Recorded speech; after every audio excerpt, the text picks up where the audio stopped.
ಹಿಡಿದ ಭಗವಂತ ಇರುತ್ತಾನೆ ನಮ ಸುತ್ತ ಅವತಾರ ನಾನಾ ರೂಪವೋ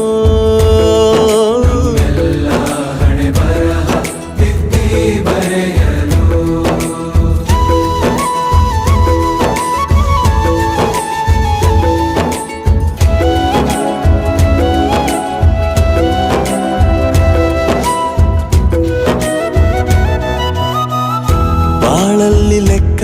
ಎಷ್ಟು ಮುಖ್ಯ ಎಂಬುದ ಬೆರಳಲ್ಲೇ ತೋರಿ ಕಲಿಸಿದ ಗುರುಗಳೇ ಈ ದೇಹ ಹೇಗೆ ದಂಡಿಸೋದು ಎನ್ನುವ ಸಂದೇಹ ನೀಗೋ ಮೆಚ್ಚಿನ ಕಲಿಗಳೇ ಕನ್ನಡ